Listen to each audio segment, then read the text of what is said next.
Hi everyone, Andy Muir here again, co-founder of Coach Logic with co-founder Mark Cairns. Say hello, Mark.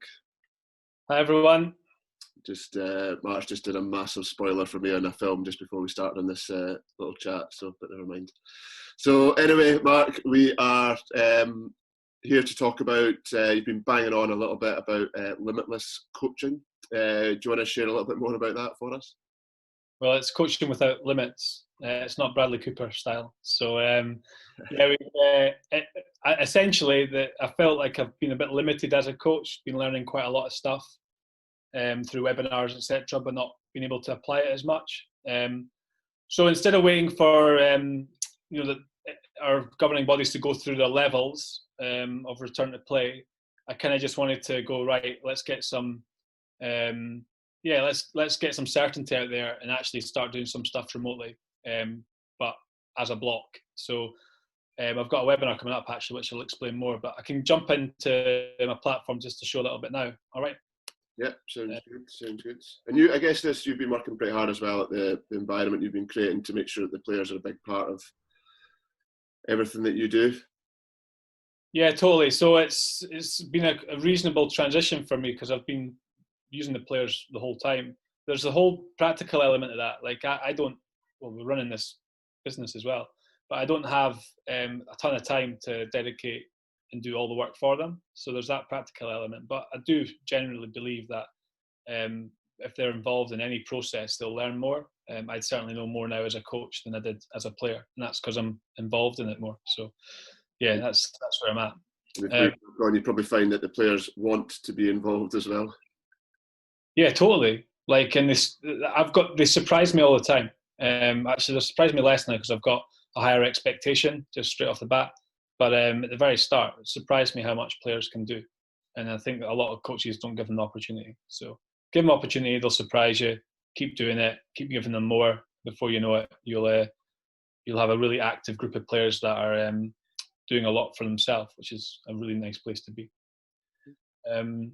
So we started off. So again, like I said, I wanted to kind of give certainty to the players around about what we're doing over the next while. And I felt like this was a good way of doing it. So we've got this informal pre-season prep week going on just now, where I've given them tasks to complete. Every task this week is worth 10 points. And they've got to give some evidence of completing the task. Certain things in here are compulsory, so everyone's got to do it, like the medical form, complete a survey that I sent out, and the physio testing. But other things, it's informal, it is optional, but, we have had over 40 people sign up to it. So people are going to do it. So underneath in that same thread, you've just got access to the types of stuff. So if I open that up, you've got the medical form, which they can start doing, the physio testing form, the survey, the yoga session, intervals, high intensity interval session. So that's all there for them to look for and to do.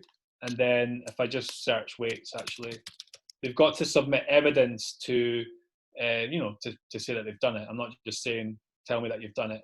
So, for example, the weight stuff. So there's a band program here, or they can do their own stuff. And then you've got Hamish, and they submit like sweaty selfies, which we call Rockies, and they submit those to that thread, and then I would give them the 10 points, and we'll have a bit of a leaderboard going on. So that's prep week, and then next week, if I just jump into here, I'm going to release this kind of 3-week block where we've come up with names across the different areas. So this is basically physical, technical, tactical, and personal. So we came up Rocky. We already had for physical stuff. Anyway, we call them Rockies. Messi because he's technically proficient as a player. The players wanted to use that name. Klopp again, tactical, and then Buddha for the personal well-being stuff, and then a quote from each of those people to kind of highlight what it's all about. And then points. So we've got the Rockies, the kind of big thing for us just now, plus the Messi. So therefore, the weighting of those points is 60. You can get as a total for Rocky. and Messi was a 40. I actually got that from LinkedIn, which is where we'll be posting this, about everyone's got 500 plus if they get to that moment. It's about actually not making it so competitive that you end up like just looking to build your contacts, or in this case, do tons and tons and tons, because it's actually not beneficial. It's having that upper limit as well, which is really important when you're gamifying stuff. And then this can all change. So as we get closer to the season, like Klopp will become more important. So that will wait. Maybe we'll offer 40 points for that, and maybe we'll offer less points for Rockies because we'll get a lot of it through the sessions themselves that we do Tuesday, Thursday. So I can change the weighting of that, and I can change the types of stuff they're doing in each session. So hypertrophy is important just now, or hypertrophy, but we can change that into power, strength, same with other stuff within this section. So that's what it looks like, and really looking forward to actually getting on with it. Cool. The players obviously gone to a couple of those Rockies, or your sweaty selfies have come in there. Players are getting stuck into it quickly. Yeah. So what about the coaches? I went on a run. I'm actually doing it. We've because it's now all online, because it's all remote, because actually we're one of the only teams doing something like this, and it's a bit of a competitive advantage. We're now making our platform open. So I've just said, use the public link. If people want to get involved, even if it's just for pre-season, let's do it. So there's parents, hopefully there'll be some coaches, friends of players. So we're building a whole kind of group doing this. It's not just the kind of first 15. And yeah, coaches as well. So I went for another day, used my Strava app, posted the screenshot. Definitely made me work a little bit harder, knowing that I was going to post it into the players group. So yeah, it's been a good motivator for me as well. And just quickly to finish off on that point about being a rugby club, and effectively so many rugby clubs are, and other clubs, sports clubs, are part of the community. So quite important, obviously, to get the community involved in some senses as well.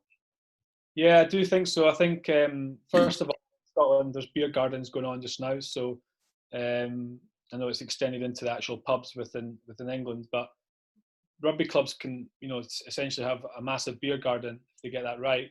But at the same time, there's a massive space they can provide for physical activity. So I think it's getting the combination of being like, we've got on our wall heart of the community, and I think we really need to start living up to that as a club. By providing a space, because we have the biggest space in our community just by the nature of having 3 pitches, a 3G pitch, and a clubhouse. So how can we best use those spaces, the physical spaces as well as the kind of digital space that we have? Cool, good stuff. Right, well, thanks for that, Mark. And obviously there's a webinar running coming up soon where people can sign up to. We'll post a link to that in the feed, where you'll go into a little bit more depth and share a bit more insight from what people have been up to as well.